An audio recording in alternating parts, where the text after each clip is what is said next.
سلامونه د شمشاد ټلویزیون قدرمنو لیدونکو سهار مو ډیر نیکمرغه هیله د ټول به راته ښه اوسئ د نن ورځې سهار به مو هم په خوښۍ او خوشحالۍ راپیل کړی وي روم سهار 2 ساعته سهارنۍ خپرونه هم زموږ پیل شوه په ژوندۍ بڼه هیله دا ده چې تاسې هم هر کله له خوب څخه ویښیږئ د ځان لپاره نوې هیلې نوې اهداف ولرئ او په ښو هیلو امیدونو سره خپل سهار مو راپیل کړئ ترڅو د ورځې آغاز مو هم ښه وي او پای مو هم ښه اوسي نو لیدونکو زموږ خپرونه سهارنۍ خپرونه کې بېلابېلې برخې شته او یاده باید وکړم چې نن په خپرونه کې یوازې هم نه یم راسره په څنګ کې مې زما قدرمنه همکاره اغلې وفا الکوزۍ هم شته خو ښه راغلاست به ورته وایم نو ته هم ښه راغلې وفا ګلې ستړې مه شې سهار دې په خیر ډېره مننه سوله جانې ستا د هم سهار په خیر وي هیله ده چې ته هم په خیر رسېدلی اوسې او سهار دې په خیر پیل سلامته اوسې سهار دې نن څنګه راپیل کړ ښایسته و ښایسته سهار و خو لږ یخ و پکې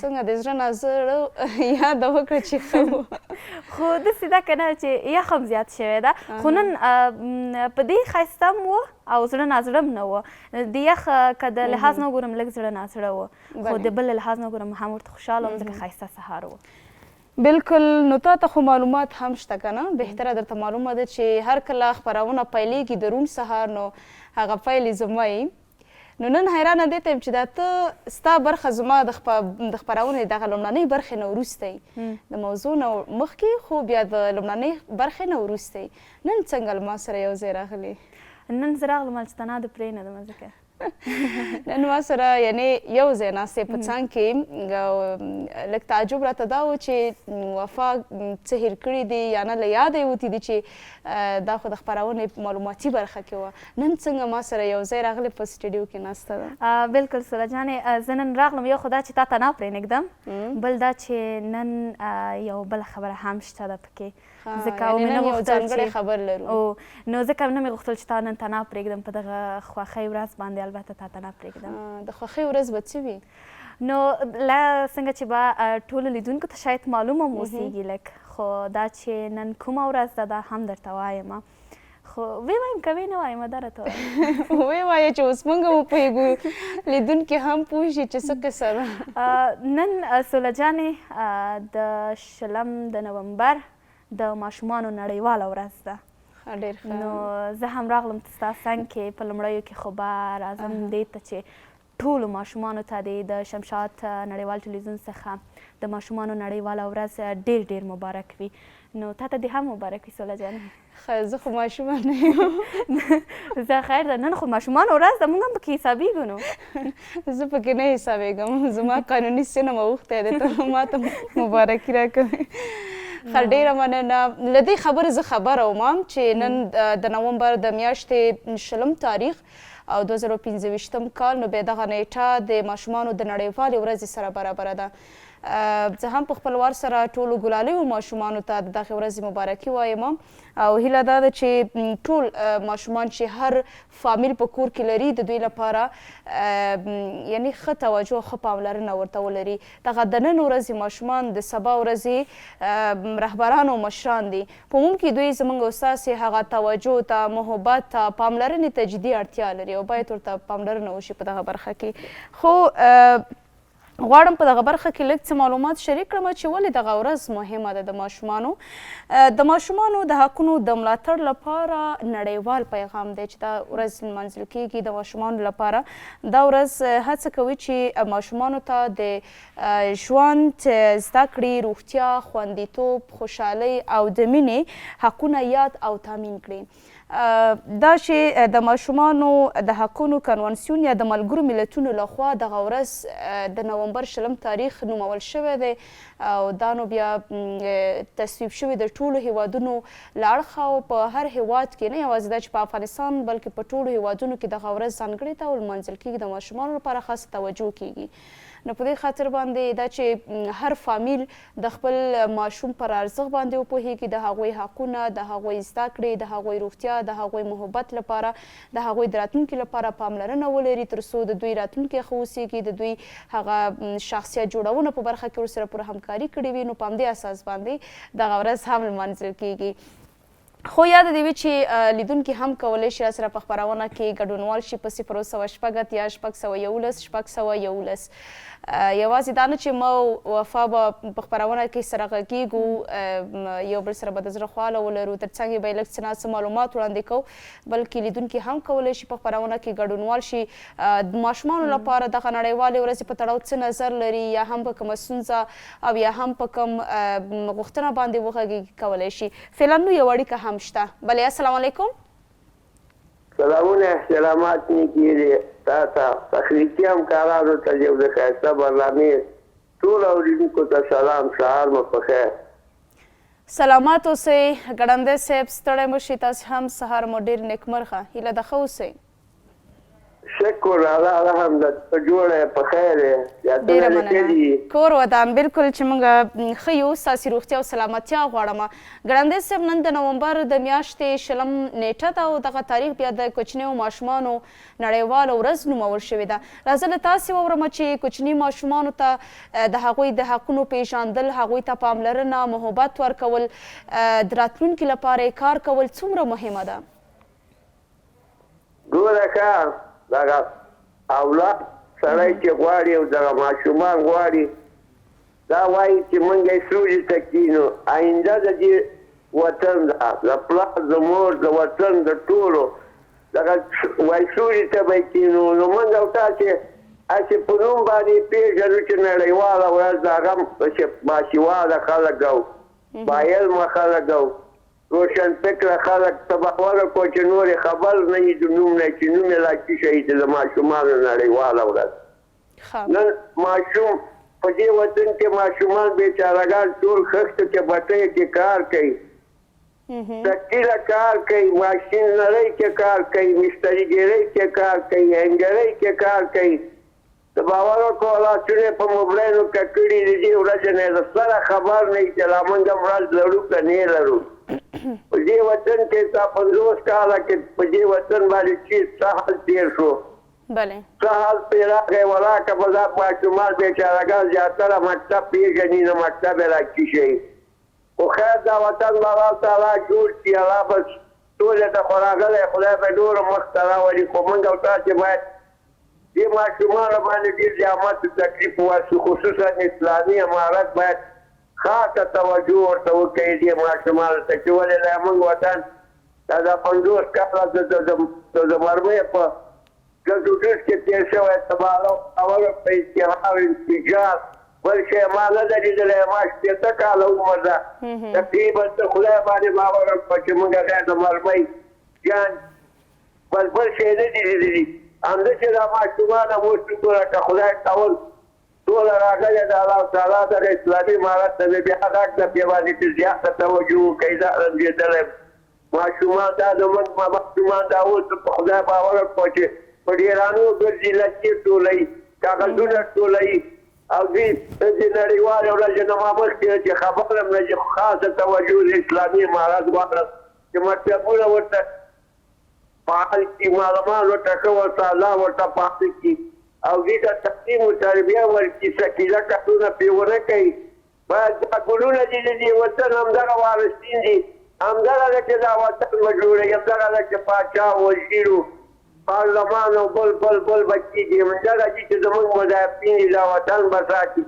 خاصه توجه غواړم د هغو لرغونو وس او توالی رسېږي د دغه سازماندارانو نه چې دغه بېوزله ولس سره او دغه ماشومانو باندې رحم وکړي او دوی ته چې هغه سرمایهدار چې پیسې لري باید هغه پوه شي چې دغه اقتصاد یې ضعیفه ده یا یتیم ده یا یسیر ده، دغه ته خاصه پاملرنه وکړي.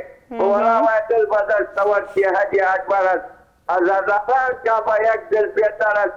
عمرې ته دې نه دي یو فقیر مسکین یو یتیم ته دې پیسې د مکتب ورکړي د شپږو میاشتو د 9 میاشتو د 4 میاشتو د 2 میاشتو دته دې پیسې ورکړي د تعلیم او تربیې په مکتب کې خصوصي مکتبونو کې دې راکړي.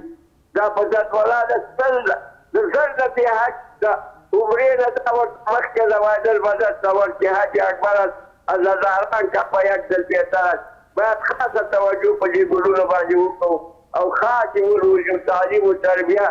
دنیا په چیش کې د دنیا په علم ټکنالوژۍ کې د تخنیک کې د موږ باید تخنیک ورزده کړو نوي تخنیکونه ور دنیا سره ځان برابر دا ماشومان چې سبق د موږ ودایي. بلې سلامات اوسئ ګړندی صاحب له تاسې ډېره مننه چې په خپرونه کې مو ګډون درلود.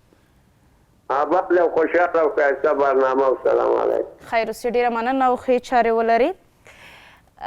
یاد دې وي چې په افغانستان کې فعلا د اسلامي اماراتو لخوا هم په بېلابېلو ولایتونو کې ماشومانو لپاره البته د ماشومانو د ساتنې لپاره ځینې کمیټې فعاله شوي دي.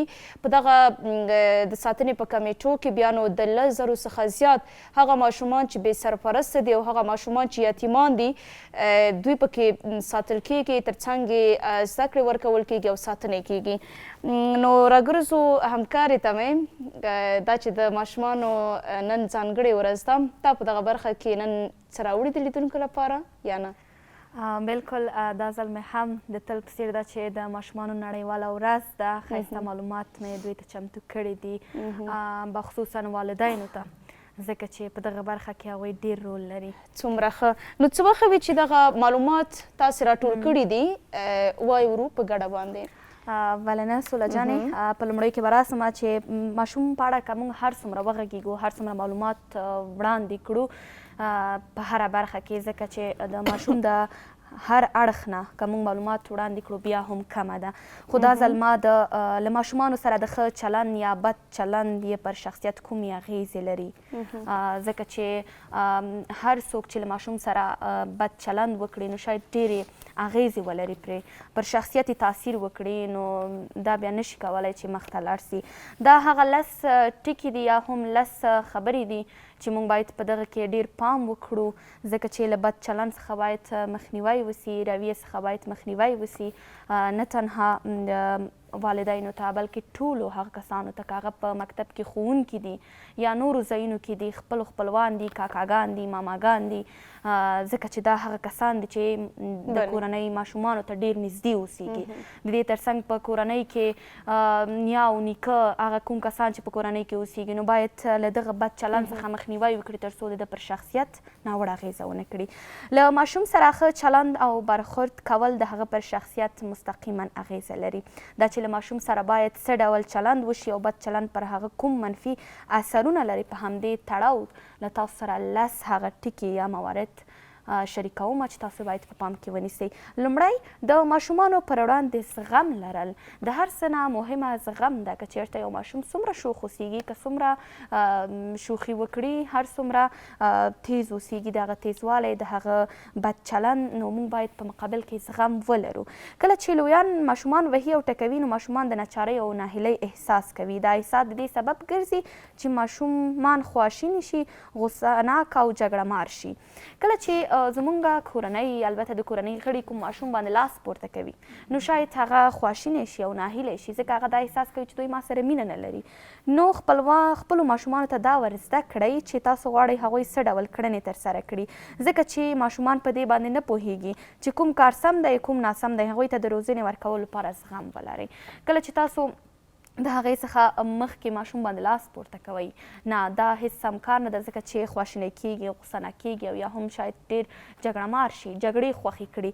نو بهتره به دا وي چې د هغې څخه مخکې هغوی ته زغم ولرئ او زغم اختیار کړئ، هغوی ته داسې روزنه ورکړئ چې سم او ناسم وپېژني، ځکه تر اوسه هغوی په دغه برخه کې نه دي پوه شوي. دوم د ماشومانو له وهلو ډډه کول دي، ځکه چې که تاسو چیرې یو ماشوم هر وخت 1 ساعت بعد 2 ساعته بعد په کور کې په کوم څه باندې که یو پیاله هم ماتېږي موږ پرې وار کوو، وهل ورکوو، ځکه چې ولې دې مات کړ. نو د یو ماشوم وهل هغه ته دا حل لاره نه ورښایي، بلکې هغه ته یوازې دا ور زده کوي چې د ځان په اړه بد احساس ولري او د هغه عزت او درنښت راکم شي. کم عزت او کم درنښت کولی شي د عمر تر پای له ماشوم سره وي. خپلو خبرو ته ډېر پام کوئ، د کلمو معنا کولی شي د وهلو او ټکولو په کچه هغوی ته زیان ورسوي. بدني سزا د دې سبب کیږي چې ماشومان غوسه او خواشیني سي. کله چې یو ماشوم ته تاسو وهل ورکوئ، البته نو د هغې څخه دی حل لاره نه ده، بلکې دا هغه ته دا ور زده کوي چې د هغه درنښت، البته د هغه ارزښت او عزت یې کم کړل. دا شاید تر پایه پورې د ده په ذهن کې اوسېږي او دې په اړه باندې دا ډیر سوچ او فکر وکړي چې دا د هغه د ځوانۍ څه نه پورې دته په ذهن کې اوسېږي چې دغه وهلو په ما څه تاثیر وکړه. بدني سزا کولی شي ماشومان د سم او ناسم کار په پیژندنه کې تیر باسي. خپلو ماشومانو ته ور زده کړئ چې د خپلو احساساتو د بیان لپاره له سمو لارو چارو څخه کار واخلئ. کله چې تاسو ماشوم ته بدني احساس ورکوئ نو بهتره به دا وي چې هغې څخه مخکې هغه ته دا ور زده کړئ چې د وهلو څخه ډډه وکړي او د دې ترڅنګ د دې څخه مخنیوی وسي. دریم هم راګرځو ماشومان په خوږه ژبه خپلو تېروتنو ته متوجه کړئ. کله چې یو ماشوم یوه تېروتنه کوي له هغې څخه به بهتره دا وي چې موږ یې په خوږه لهجه په خوږه ژبه باندې پوه کړو، نه دا چې له ماشوم سره په وهلو ټکولو باندې خبرې اترې وکړو او هغوی ته دا ور زده کړو چې تېروتنه یې کړې ده، دا ناسم کار بدي پایله ورته وښایستو. نه دا هېڅ ښه کار نه ده. پوه یې کړئ چې دا ډول کړنې ښه نتایج نه لري، د کور او ژوند پر قوانونو یې وپوهوئ خو هېڅکله ورته بدې ردې مه وایاست. څلورم، کله چې ماشوم ته سزا ورکوئ په دې معنا ده چې ستاسو کار سم دی او په حقه یاست. په دغه جمله کې ډېر څه پراته دي. کله چې تاسو ماشوم ته سزا ورکوئ نو په دې معنا ده چې ستاسو کار سم دی او په حقه است. نه هېڅکله نه. کله چې تاسو ماشوم ته سزا ورکوئ نو لومړی باید موږ خپله ځان سره فکر وکړو چې دا کار زموږ هېڅکله سم نه ده، ځکه چې هېڅوک هم په مظلوم باندې ظلم نه کوي. ماشوم هم یو معصوم یو مظلوم کوچنی اوسیږي، نو یو کوچنی ماشوم ده، نو بهتره به دا وي چې دا چلند د دې سبب ګرځي چې ماشوم له لویانو څخه تقلید وکړي او په راتلونکي کې د نور هم دې ته زیان ورسوي. کله چې تاسو ماشوم ته سزا ورکوئ نو تاسو فکر کوئ چې دا زموږ حق ده او زموږ ماشوم ده، موږ باید پوه کړو نه، دا په راتلونکي کې چې کله غټ شي دا هم د خپلې کورنۍ سره دغه کړنې ترسره کوي، هغوی ته سزا ټاکي او هغوی ته سزا ورکوي، نو بېلابېلې کړنې ورسره ترسره کوي چې دا زموږ د لویانو نه هغوی ته تقلید پاتې کېږي. پنځم، بدني سزا د ماشومانو احساساتو ته زیان رسوي. کله چې تاسو یو ماشوم ته سزا ورکوئ نو شاید هغوی ته دا د احساساتو زیان رسوي. په ښوونځي کې په نمرو باندې بده اغیزه کوي. دغه راز په ښوونځي کې د هغوی لپاره د دوستانو او ملګرو پیدا کول ستونزمن کېږي. هغوی ته پام وکړئ، ښه کارونه یې وستایئ او اجازه ورکړئ ماشوم پوه شي چې له هغه سره په وجود په خاطر یې مینه وکوئ. کله چې تاسو ماشوم ته سزا ورکړئ نو شاید دا د دې لامل وګرځي چې هغه په ښوونځي کې ملګري ونه لري، په ښوونځي کې کمې نمرې ترلاسه کړي، په زده کړو کې شاته پاتې سي، نو بهتره به دا وي چې له سزا څخه یې ډډه وکړئ. او سزا شپږم هم راګرځو سزا او له ماشوم سره بد فیزیکي چلند. هغه ته دا ور زده کوي چې زه بد یم او تر کومه بد یم چې کولی شم باید خپلو بدو کړنو ته دوام ورکړم. کله چې تاسو ماشوم ته سزا ورکړئ یا هم بد چلند ورسره وکړئ، بده رویه ورسره وکړئ، نو شاید هغې ته دا ور زده کړي چې زه شاید همداسې اوسېږم، بد یم، زما رفتار بد ده، زه باید تر عمره پورې یا تر خپلو کړنو ته نور هم دوام ورکړم. دا کومې کړنې چې زه ترسره کوم بدې دي، دې ته باید هم دوام ورکړم او مخته پکې لاړ شم. اووم هم راګرځو کله چې ماشوم مو بې ادبي کوي. کله چې ماشوم مو بې ادبي کوي نو ډېر ژر عکس العمل مه ښکاره کوئ، هغه ته مهلت ورکړئ. دا کار ماشوم مو د کمې مودې لپاره له تاسو څخه جلا کوي. کله چې یو ماشوم بې ادبي وکړله، ځکه ماشومان شوخان هم وي، ناپوهه اوسېږي، نه پوهېږي، طبعا له ماشوم څخه یو بې ادبي کېږي او ناپوهي بلې خصوصا بیا نو کله چې کور ته میلمانه راځي او د میلمنو سره کوچني ماشومان هم ناسته کوي کیني، یا د هغوی سره که ځینې ماشومان راځي له کور څخه، نو دغه ماشومان د کور د هغوی د ماشومانو سره په ګډه کار البته لوبې کوي. که چېرته بیا نو د دوی ترمنځ غوغا ډېره وي، شورماشور ډېر وي، یا په خپلو کې سره لوبې کوي، نو طبیعي ده چې هغه د کورنۍ نور غړي یې نو تحقیر کوي او یې وهي. دا هغه څه دي چې تر ډېره هغه د ماشوم احساسات تر پښو لاندې کېږي او تر ډېره هغه جرأت چې دغه ماشومان لري د بیا ځل لپاره یې نشي کولی، په دې چې یېره او ډارې په زړه کې کښېني. بلکل سوله جانې، همداسې ده چې کله یو ماشوم بې ادبي کوي نو بهتره د هغې څخه دغه ده چې موږ هغه خپلې کوټې ته یا اتاق ته بوځو او ورسره خبرې وکړو، په ارامه سره یې پوه کړو چې ستا دغه کار سم نه و، ځان کنټرول کړئ، نو اجازه ورکړئ چې له تاسو سره یو ځای شي. دا هغه ته ور زده کوي چې تاسو د ښه چلند لپاره بریالي شوي یاست. اتم هم بدني سزا په ماشوم ته هېڅکله ښه چلند ور زده نه کړي. کله چې تاسو یو ماشوم ته هر څومره سزا ورکړئ، وهل ورکړئ، نو هغه هېڅکله سزا البته هغه هېڅکله ښه چلند نه زده کوي او هغه ته دا ور زده کوي چې ماشوم ډېر وهل وخوري، هغه نورو کسانو ته ګوري ترڅو ورته ووایي چې سم او ناسم څه دی، فزیکي تاوان هم لري البته. نو هم کوم وخت چې والدین نه هم راګرځو کوم وخت چې والدین ستړي او ستومانه وي نو ماشوم د ژړا پر مهال ښکته او پورته غورځوي. کله چې یو ماشوم والدین مور او پلار البته چې کله ستړي اوسېږي نو هغوی په وخت کې دوی هم ماشوم ښکته او پورته غورځوي چې دا هم مغزي زیان حتی د ماشوم د مړینې لامل هم کیدلی سي. لسم هم راګرځو د خپلو ماشومانو په روزنه کې له دوستانو او یا له ښو مشاورینو څخه مرسته وغواړئ. د والدینو له ډلو سره یو ځای کېدل او له تجربه لرونکو میندو او پلرونو سره خبرې کولو ته لومړیتوب ورکړئ. د ماشومانو د هغوی د روزنې د څرنګوالي په اړه د بېلابېلو لارو چارو له لارې زده کړئ وکړئ ترڅو ماشوم ښه وروزل شي. نو بهتره به دا وي چې له هغه کسانو سره کښېنئ ترڅو ستاسو د ماشومانو په روزنه کې مرسته در سره وکړي.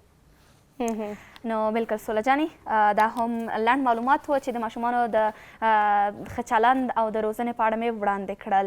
نو هیله ده چې لیدونکي هم یو څه پوه شوي اوسي، یو څه د مطلب څخه یې معلومات اخیستي وي او بیا هم د ټولو ماشومانو ته نړیواله ورځ ډېره ډېره مبارکه وي. سلامت اوسئ، ډېره مننه. بیرته راګرځو، موږ سره پاتې شئ.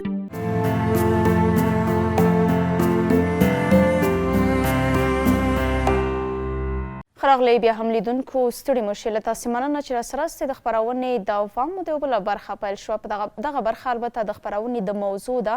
په موږ کې د موضوع په برخه کې پر ټولنیزو مسایلو موضوعاتو باندې غږیږو. نن مو هم یوه ټولنیزه او مهمه موضوع راخیستې ده، خو دا چې تر هغې میلمانه رارسیږي سټډیو ته ځکه رش او لارهبندي ده په موږ کې. نو کابل ولایت یو له هغه ولایتونو څخه دی چې ګڼه ګوڼه پکې زیاته ده، نفوذ هم ماشاءالله زیات لري او بیا نو د موټرو کمی نشته. بیروبار او رش په دغه برخه کې په سړکونو باندې که هغه سهار مهال وي، غرمه وي، مازدیګر وي، ماسخوتن وي، زیات وي. نو تر څو چې زموږ میلمانه را رسیږي زه هم غواړم چې لږ د ماشومانو د نړیوالې ورځې په تړاو باندې له تاسې سره معلومات شریک کړم او وغږېږم. هر هغه څوک یا هغه کورنۍ چې په کور کې کوچني ماشومان لري هغوی ډېر زیات خوشبخته دي، ځکه ماشومان د الله پاک لخوا کورنۍ او فامیلونو لپاره یوه ډالۍ او یا هم لوی نعمت او تحفه ده چې الله پاک ځینې کورنۍ ورڅخه برخمنې کړي دي. ډېر کم داسې کورنۍ شته دی، ډېر کم باید ووایم چې هغوی شاید په کورنۍ کې د واده کلونه کېږي به خو ماشوم به دوی په کور کې نه لري. الله پاک د دغه ډول کورنیو ته د دغه ډول میوې څخه برخمنه کړي. د دې ترڅنګ کوښښ وکړئ دغه ماشومان چې الله پاک تاسو ته درکوي په ارزښت باندې وپوهیږئ. د هغوی ساتنه په تاسې باندې فرض ده، هغوی ته پاملرنه، هغوی ته توجه درلودل، د هغوی ضرورتونو ته رسیدنه دا هغه څه دي چې په موږ کې د کورنۍ فامیل غړي کورنۍ کې هغه مور او پلار د ماشوم یا د اولاد په برخه کې باید جدي پاملرنه ولري او هڅه دا وشي چې دوی په دغه برخه کې خپل د کوچنیو ماشومانو ضرورتونه رفع کړي. د روغتیا برخه ده. په موږ کې ځینې کورنۍ یا فامیلونه داسې هم پیدا کېږي چې کله په کور کې کوچني ماشومان ناروغه کېږي د روغتیا لپاره جدي پاملرنه نه لري، بلکې دا د هغه مشکلاتو باعث ګرځېدی شي چې تر ډېره ماشوم ژوند د خطراتو سره مخ کړي. یا هم ډېری فامیلونه په کورنیو کې ځینې میندې شته چې په خپل سر باندې ځینې ماشومانو ته دواګانې استفاده کړي. د کلونو یا د میاشتو هغه دوا د روغتیا لپاره که چېرته لویان استفاده کوي په کور کې موجود وي نو هغه هڅه کېږي د کوچنیو ماشومانو د روغ صحت یا د سلامتیا لپاره استفاده شي. بې نسخې یا بې معاینې دوا ورکول په موږ کې د نه یوازې ماشومانو بلکې د لویانو ژوند هم د خطر سره مخ کولی شي. بل د خوراک او څښاک برخه ده. خوراک هغه څه دی چې په موږ کې نه یوازې دا چې ماشومان بلکې لویان ټول ضرورت او اړتیا ورته لري. او ښه خبره دا ده چې کوچني ماشومانو دپاره موږ په دغه برخه کې باید خاصه توجه ولرو. اوس خو به ځینې ماشومان داسې وي هغوی مکتبونو ته ځي، په موږ کې سهار مهال او ازموینې هم دي د ځینو مکتبونو د ځینو زده کوونکو هغه ازموینې هم شروع شوي دي. نو څه به ښه وي چې په دغه برخه کې فامیلونه خصوصا میندې او خویندې د خپلو ماشومانو د خوراک او د روغتیا په برخه کې د دوی د هغه څښاک او پوښاک په برخه کې پوره پاملرنه ولري. د دې ترڅنګ بل د دوی تربیت دی چې هر ماشوم هر کورنۍ دا غواړي چې د هغوی ماشوم یا اولاد د سالم او ښه تربیت ښوونه او روزنه واخلي، خو دغه ښوونه او روزنه د مور او پلار په لاس کې دي. تل ویل کیږي چې د ماشومانو لپاره لومړنۍ زانګو مدرسه یا مکتب هغه د مور غېږه ده. نو که چېرته مور په دغه برخه کې بې غوري وکړي او یا هم د ماشومانو په تربیت کې دوی سمه رسېدنه ونه کړي، شاید هغه ماشومان د دوی له پام څخه وغورځېږي او خدای مه کړه د ځینو مشکلاتو سره مخ شي یا د ځان لپاره بل مسیر وټاکي. خو ښه خبره دا ده چې مور او پلار په دغه برخه کې د خپل ماشومانو د ښوونې او روزنې جدي پاملرنه ولري. لیدونکو وړاندې مې هم یاده کړې وه چې نن راسره مېلمانه په دغه برخه کې شته دی، خو خوشبختانه چې راورسېدله سټډیو کې ده راسره. نن راسره قدرمن او سازه زهرا رحمتي شته دی او غږیږي ورسره چې ماشومانو نړیواله ورځ هم ده، د دوی پر نړیوالې ورځ باندې ده چې دغه ورځ څومره مهمه ده د ماشومانو لپاره ونمانځل شي. ترڅنګ په دغه برخه کې کورنۍ او ټولنه څه باید وکړي ترڅو دغه ماشوم د سبا ورځې لپاره لویان دي او پوره خدمت د دوی لپاره وړاندې شوي هغه حقونه چې دوی لري په سم ډول باندې ورته رسېدنه شوي وي. نو تاسو هم بخیر راغلی، ستړي مه شئ، سهار په خیر. سلام عرض احترام خدمت شما و بینندگان عزیزتان. امیدوارم صبحتان با وقار و آرامش آغاز کرده باشید. زهرا رحمتی هستم، یک از اساتید در یکی از مراکزهای آموزشی. سلامت اوسئ، خوشحاله یو چې نن راسره په خپرونه کې حضور لرئ او پر یو مهمه موضوع و بحث ولرو سره. در نخست ازت میشنوم که امروز روز جهانی کودک است. به نظر شما کودک در نگاه انسانی چی جایگاهی دارد؟ خب اگر از نگاه انسانی و احساسی به این نگاه کنیم، کودکان نماد امید و پاکی هستند. میگن که لبخند کودکان یعنی آرامش جامعه یا نشان دهنده آرامی یک جامعه هست و اگر کودک اشک بریزد یا بگیرید یعنی ما بزرگترها یا ما بزرگان مقصر هستیم و در جای کوتاهی کردیم. در خانواده مادر و پدر چه نقش در رشد شخصیت پسر دارد؟ بسیار نقطه خوب را اشاره کردین. مادر و پدر نقش اساسی و عمده را بازی میکنه یا رول خیلی مهم داره. اگر شنیده باشین که میگه خانواده اولین مکتب هست برای فرزندان یا کودکان و مادر که هست یک معلم هست برای فرزندانشان. تعلیم، محبت، آموزش، تشویق و ای که برشان آینده را اینمی کلش تمامش که هست ستون اصلی برای آنها می باشه. آینده ستون اصلیشان هست که اینا را تشویق بکنه و آینده را برایشان روشن بسازه. دقیقاً. بله. و اهمیت امی آموزش و نقش مکتب در زندگی کودک چی اهمیتی دارد؟ پایه اصلی که هست برای رشد کودکان همین آموزش هست. معلم، محیط مکتب، اعتماد به نفس و آینده آنها را تشکیل می دهد. مثلا بازی هم یکی از بخش از آموزش هست. مثلا هنر یکی از مهمترین ابزار برای رشد کودکان هست که توسط مثلا احساساتی که نمیتونن به زبان بیان بکنن در قالب یک نقاشی آن را به تصویر بکشانند. پس من اینجا میگم که هنر نه تنها یک تفریح نیست بلکه بخشی از تربیت و شخصیت سازی کودکان هست. اگر با آینده نگاه کنیم نقش کودک چیست؟ نقش کودک خب میگه که آینده روی شانه های همین کودکان هست. اگر ما امروز قدم برمیداریم برای کودکان، اگر از نگاه آموزش آنها باشه، از نگاه خوشی آنها باشه یا از نگاه امنیت آنها باشه، فردا چند برابر آنها برای ما برمیگرده و آینده روشن از یک کودک خوشحال آغاز می شود. بله. چگونه می توانیم اعتماد به نفس کودک را تقویت کنیم؟ اعتماد به نفس کودک را چگونه تقویت بکنیم اعتماد به نفس آنها را؟ خب جامعه‌ای که به حقوق اطفال احترام بگذاره، مثلا نیازهای احساسی یا روحی فکری آنها را برای آنها مهیا بسازه یا فرصت بیان خلاقیت و رشد آنها را یا تجربه ها را برای از آنها فراهم بسازه، به نظر من که در حقیقت آینده آنها را تضمین کرده است. یک معلم باز چگونه میتونه در رشد شخصیت کودک خب رول اساسی را من قبلا هم یادآور شدم که رول اساسی را یک معلم و گفتم که خانواده اولین مکتب برای کودکانشان هسته و ای که در جامعه میرن و همراه با اساتید و همیا در محیطی که اونا میرن خب از امی استاد آغاز میشه که شخصیت اونا را میسازه. اگر احترام ببینن بر جامعه احترام را میارن، اگر به احترام ببینن بر جامعه به احترامی را برمیگردانن. خب تمام شخصیت سازی اونا از همون مکتب و از همون جایی که تدریس میبینن از همون جا آغاز میشه. چگونه میتونیم که خلاقیت کودک را تشویق کنیم یا روشان همکار باشیم؟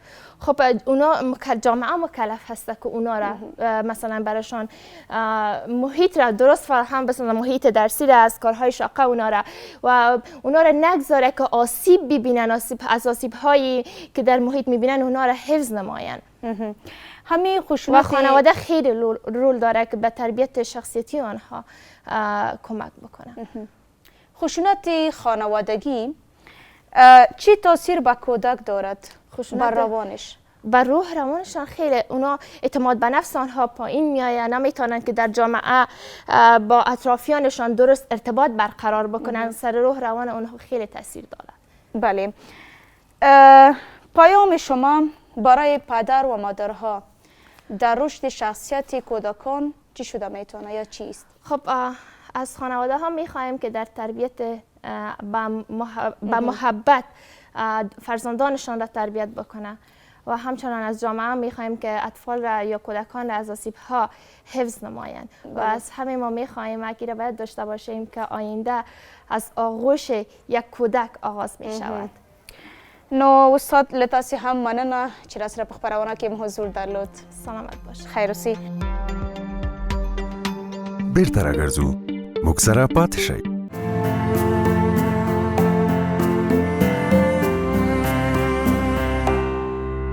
ښه راغلئ لیدونکو، بیا هم ستړي مه شئ. له تاسې مننه. د خپرونې دوام د په لړ کې وخت راورسید د ګلالیو ماشومانو لپاره. دوی نو د مکتب یا د ښوونځي تکړه زده کوونکي دي، نن را سره په خپرونه کې حضور لري. نو دا چې د کوچنیو ماشومانو نړیواله ورځ هم ده، دوی را سره شته دی چې نو څه یې په ډالۍ کې راوړي دي. نو ښه راغلاست ورته وایم، د زړه خواله به هم ورسره ولرو. نو زه به یې له تاسو سره نومونه شریک کړم، بیا به نو هر یو سره جداګانه خبرې ولرم. څنګه مې ارسلان ورور، لینا جانه، عایشه جانه، میمونه جانه او طیبه جانه وروستیو کې را سره شته. خو پیل به موږ هم د ارسلا جان څخه وکړو. ارسلا جان خوش آمدی، صبح بخیر.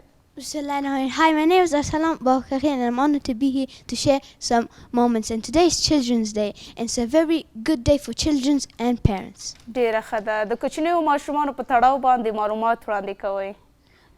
Yes. ډیره ښه ده. ته به ما سره نو ټوله انګلیسي وایې؟ ښه راګرځو لینا جانې ته. ته هم ستړې مه شې. په خیر راغلی، سهار دې په خیر. سلام و عرض ادب دارم به شما و بینندگان عزیز. من لینا مطمئن هستم، متعلم صنف چهارم. روز کودک را به همه کودکان جهان تبریک میگویم. زما له طرفه دې تاسو ته ډیره مبارک وي. ارسلان جان ته خو مې یاده ونه کړه چې د ماشومانو ورځ دې مبارک. روز جهانی کودکان مبارک براتان. پښتو وایې که نه؟ دواړه وایم. ښه مشکل نشته. بیا نو فکر مې کوو که زما په خبرې باندې ونه پوهېدې که څنګه، ځکه مې ته درې ویلې. ښه نو عایشه جانې ته هم ستړې مه شې. سهار دې په خیر. د ماشومانو نړیوالې ورځ دې هم ډیره مبارک شه. سلام و عرض ادب خدمت شما بینندگان عزیز. من عایشه رحمی هستم، متعلم صنف پنجم. روز کودک را به تمام کودکان عزیز تبریک میگویم. سلامت اوسې. ته نو ماشومه یې؟ نه یې؟ څو کالو یې؟ 11. 11. دا خو بیا ماشومانو کې راځي که نه؟ تر 18 کلنۍ پورې ویل کېږي ماشوم وي هغه عمر چې تر 18 کلنۍ پورې وي. ښه نو عایشه جانې ته هم ستړې مه شې. په خیر راغلې.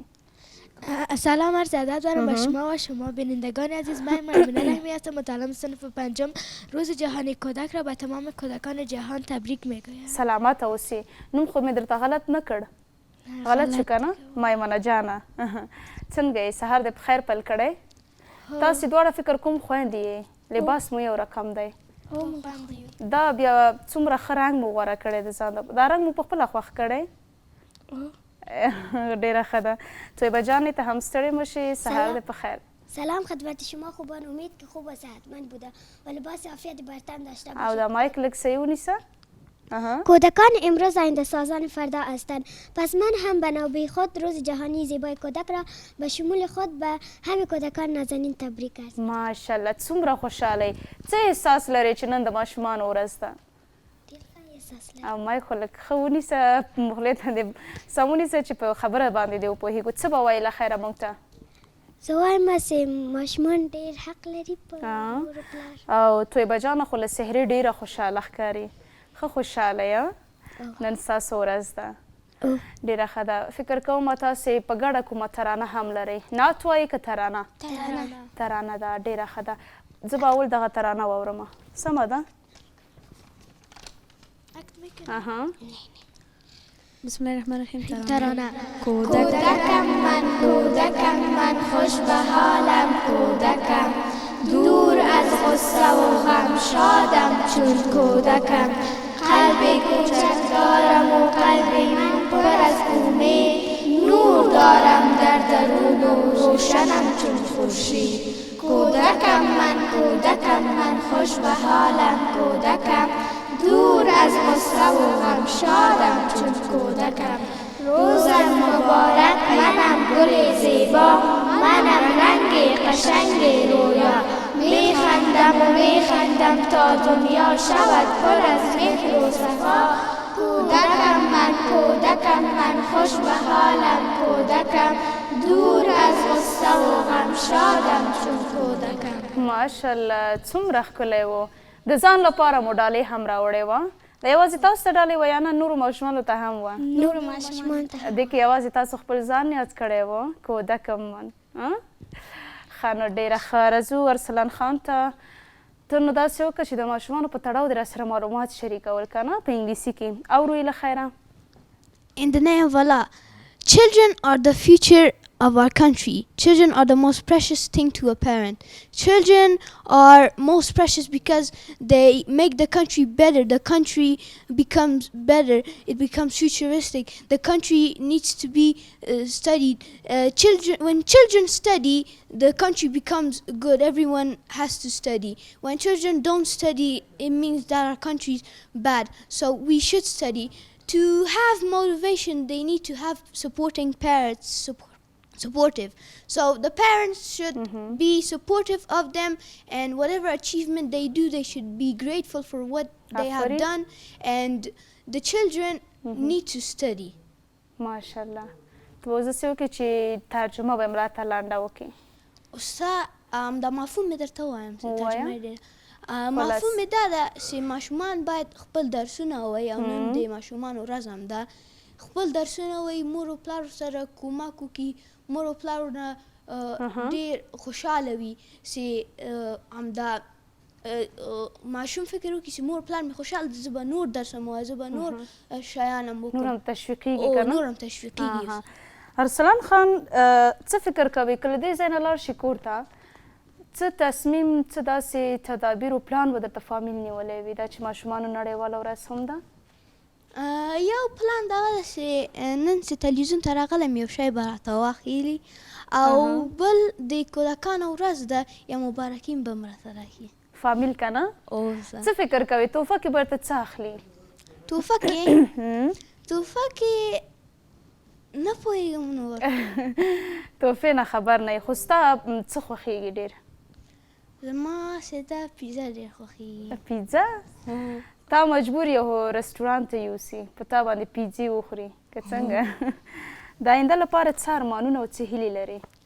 د آینده دپاره ډېر هیلې لرم. یو دفعه وایم چې ډاکټر شم، یو دفعه یو بل شی شم، خو بیا آینده کې بیا ګورو چې زه به څه شی شم، کوم کار راته به خو فعلا داسې فکر کوې چې یا ډاکټر جوړېږم یا انجینیر او یا هم پیلوټ، یعنې ارمان دې فرق کوي کله ناکله سره، کله یو څه وایي کله بل څه داسې، خو یو ارمان انسان ټاکي که نه؟ ستا د خوښې رشته بیا کوم یو ده؟ د ما خوښې رشته بیا ډاکټر ده. بیا ته ډاکټر جوړېږي. دا چې ډاکټر جوړ شي له خیره څه به کوې؟ د ډاکټرۍ لپاره به څه پلانونه ولرې؟ ډاکټرۍ دپاره زه به ډاکټر سم، خلکو به کومک وکړم خلکو ته. مریضانو ناروغانو ته به ښه تداوي او درملنه وکړې. بیا زه هم درځم ښه که ناروغه ومه. ښه راګرځو لینا جانې ته. لینا جانې دا راته ووایه چې څومره خوشحاله یې دا چې د ماشومانو ورځ او څه فکر کوئ که کور ته ځې آیا دغه ورځ به درته ولمانځل شي؟ ما زیاد خوشحال هستم. شاید میگیرن چرا که در خانه ما دو بیادر خور دارم و یک خواهر خور دارم. کلان خانه خودت هستی؟ نه خیر. خب دیگه هم هست. در آینده چی میخوایی بخیر جور شوی؟ آرزوهایت چیست؟ معلم. معلم؟ انشالله خیر. من برات دعا میکنم که معلم شوی بخیر. صحیح؟ راګرځو عایشه جانې ته ته راته وایې له خیره دا خو د ماشومانو نړیواله ورځ هم ده په چکر به چېرته ځې نن یا نه دغه ورځ به فامیل سره لمانځې؟ ما زړه کې د فامیل سره یې ولمانځم که چکر ته هم ځم هغه نو د فامیل هغه به هم د فامیل سره ځې؟ کوم ځای دې خوښېږي؟ دا مایک لږ پورته ونیسه. کوم ځای د چکر لپاره خوښېږي؟ غواړم پارک ته لاړه شم. پارک ته لاړه شې یا نه کوم بل ولایت ته دې تر اوسه سفر کړی؟ او تللی یم. کوم ولایتونو ته تللی؟ نورستان ته تللی یم. ماشاءالله. جلال آباد ته تللی یم. زیات شیان دي. نورستان په تړاو درته هلته چې لاړلې کله په زړه پورې څه وه؟ څه دې ډېر خوښ شو؟ زیات شیان وو نو خوښ مې شول. ښه یعنې ټول ځایونه دې خوښ شو؟ داسې ځانګړی کوم څه نه و چې تر اوسه دې هم په ذهن او په زړه کې وي؟ اولو نو څه دي؟ باغونه یې ول دا ونې شیانې چې منظرې او طبیعت یې سمسور او ښکلی و. بیا به ځې له خیره اراده لرې؟ نو نه پوهېږم. یو ځل چکر بس دی؟ میمونه جانې ته به راوګرځو.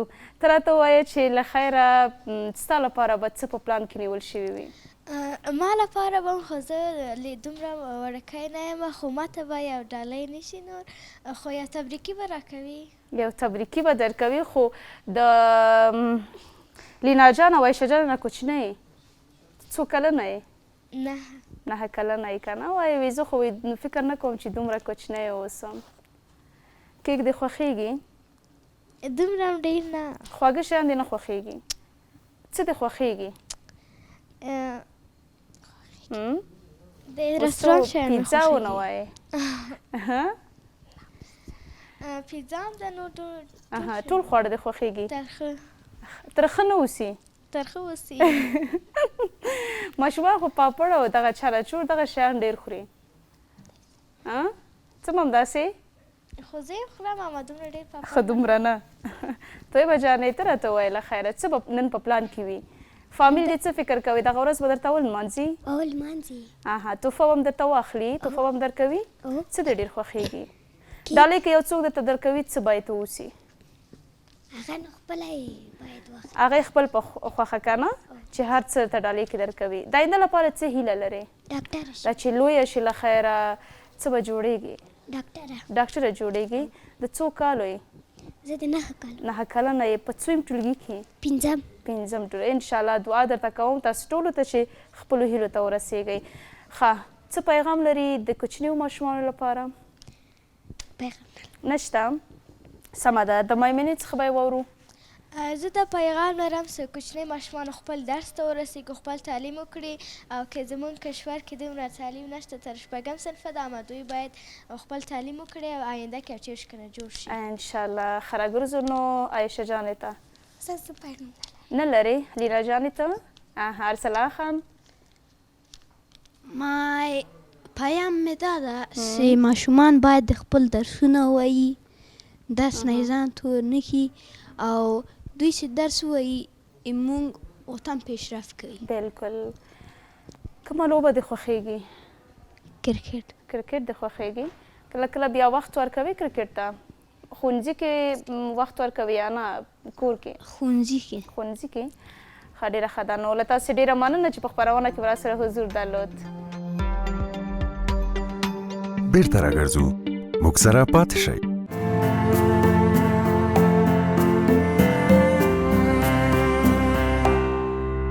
راغلی بیا هم لیدونکو ستړي مه شئ له تاسې مننه چې راسره د خپرونې دوام مو د یو بله برخه پیل شوه. په دغه برخه کې نن راسره محترمه میلمانه مو صفیه وردګ شته او غږیږو ورسره د ماشومانو په شخصیت جوړونه باندې. په موږ کې شخصیت نو د ماشومانو لپاره هغه ډالۍ ده چې فامیلي ورکولی شي او ټولنه څخه سمه ګټه او استفاده اخیستی شي. نو پر همدې موضوع باندې بحث او خبرې اترې ورسره لرم. خلاص ورته وایم اغلې وردګ تاسو هم ستړي مه شئ. په خیر اغلې سهار په خیر. سلامونه سولې جانې تاسو ته درنو او قدرمنو لیدونکو ته چې له هر ځای موږ ګوري. هیله یم یو ښکلی سهار به پیل کړی وي او تاسو ته هم سهار په خیر. سلامت اوسئ. ډېره مننه. اول به څه ښه وي چې همدغه شخصیت تعریف ته راوګرځو چې خپله شخصیت جوړونه په څه معنا ده یا څه ته ویلی شو؟ له هر څه نه مخکې غواړم اول د ګلالیو معصومو او پاکو ماشومانو ته د ماشومانو ورځ مبارکي ووایم. په بالخصوص هغه ماشومانو ته چې زه نشم ویلی د ماشومانو ورځ، بلکې د وړو او ماشومانو قهرمانانو ورځ، د هغو ماشومانو ورځ چې له ماشومتوب یې هیڅ ونه لیدل. په ځای د دې چې د خپل ماشومتوب په دوره کې لوبې وکړي، زده کړې وکړي، تعلیم وکړي، د فقر بېوزلۍ له امله دې ته مجبور شوي دي چې خپله څو کسیزه کورنۍ وساتي. د هغه قهرمانانو ورځ دې ورته مبارک وي او یوه ورځ د دې په هیله چې په خپل وطن کې هیڅ د دې شاهد نه اوسو چې یو ماشوم دی د فقر او بېوزلۍ له امله دې ته اړ شي چې شقه کارونه وکړي او زده کړې ته دې شا کړي. راځو اوس تاسو پوښتنې ته شخصیت جوړونه څه ده؟ شخصیت جوړونه هغه بهیر ته وایي چې د انسان پکې افکار، فکر، احساسات، ارزښتونه ورو ورو شکل اخلي، پیاوړي کیږي او یو باثباته بڼه خپلوي. دا بهیر د انسان له ماشومتوب پیلیږي او تر زړښت ادامه لري. خو د بنسټیزو ارزښتونو او اصولو شکل بیا ډیر وخت په ماشومتوب او د ځوانۍ په دوره کې دی. اوس که راشو دې ته چې د ماشوم بحث شي او ورسره د شخصیت بحث شي، نو ولې زموږ ډیر فوکس په ماشومانو وي؟ ځکه چې ماشومانو ذهن فعاله وي، پاکه وي او هر عادت زر خپلولی شي. یعنی هر څه چې ویني، اوري، خبرې او کړنې هغه ډیر زر خپلولی شي او هغه عادتونه ژر اخیستلی شي. نو د ماشومتوب دوره یو حساسه دوره ده تر 8 کلنۍ پورې. تر 8 کلنۍ پورې د هر څوک له ماشوم سره د شخصیت جوړونې په اړه ډیر کوشش وکړي. بعد له 8 کلنۍ موږ نشو ویلی چې یعنې ځوان شخصیت نشي جوړولی یا بعد له 8 کلنۍ شخصیت نه جوړیږي، اما هغه بیا زحمت غواړي. نظر ته 8 کلنۍ پورې نو هغه بیا زحمت غواړي چې هغه شخصیت ورته جوړ شي. سخته هم وي، سخته وي. تر 8 کلنۍ پورې د دوی ذهن فعاله وي، پاکه وي او دا داسې وي لکه یو سپین کاغذ، موږ خپلې لیکنې پرې کوو. نو په دغه وخت کې دغه حساسه مرحله کې د انسان شخصیت جوړیږي. بعد له 8 کلنۍ بیا هغه زحمت غواړي چې جوړ شي. او اوس زه تاسو ته وګرځم یو تاسو ته لنډ مثال درکړم چې ولې په ماشومانو مو ډیر فوکس وي د شخصیت جوړونې په برخه کې. زه تاسو ته یو مثال دا درکړم، موږ یو ودانۍ جوړوو یا موږ یو کور جوړوو، هغه که له تهداب سم نه وي نو هغه که موږ څومره پورته ځو یا مخ ته ځو هغې سره په مشکل سره مخ کیږو. نو همداسې راګرځو یو ماشوم ته. ماشوم که له تهداب سم نشي، والدین یې کوشش ورسره ونه کړي، نو دا چې څومره لوییږي بیا جامعې ته مخه کوي، بیا هغه له ستونزو سره مخ کیږي او له هغه کړاوونو سره مخ کیږي او له هر څه نه مخکې بیا له هغه ستونزې سره بیرته هغه والدین چې په ماشوم توب کې کوشش نه دی ورسره کړی د هغه د شخصیت په جوړونه هغه ډیر ورسره په ټکر کې وي.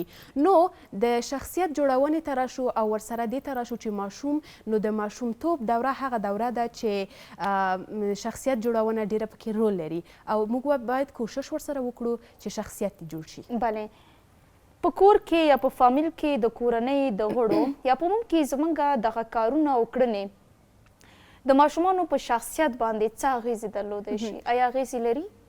بالکل حسینې جانې، زموږ کړنې، زموږ عادتونه، موږ چې کومې خبرې کوو دا مستقیم په ماشومانو مثبته او منفي اغیزه لري. ځکه ماشومان له خپل ځان پورته کسان د مثال په ډول والدین، معلم او داسې په چاپریال کې نور کسان په کورنۍ کې مشر ورور او خور دا ځان ته الګو ګرځوي.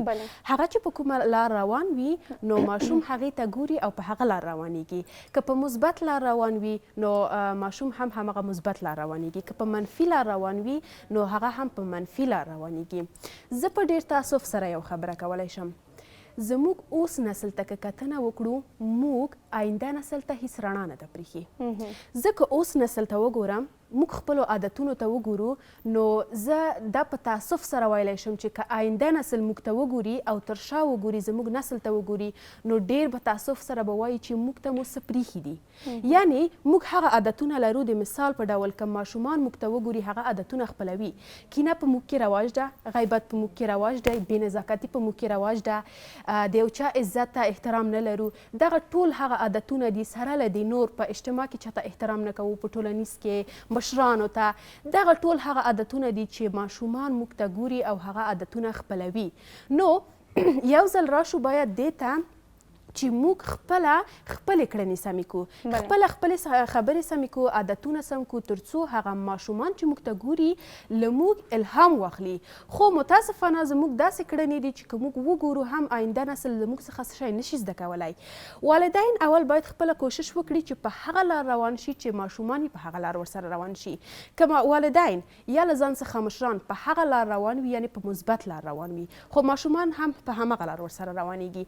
که په منفي لار روان وي، نو دا هیڅ شک نشته دی په دې کې چې ماشومان هم په همغه لار ورسره روانېږي. زموږ هره کړنې، زموږ هرې خبرې، عادتونه، موږ چې هر څه کوو، هغه مستقیم په ماشومانو خپلې منفي او مثبتې اغیزې لري.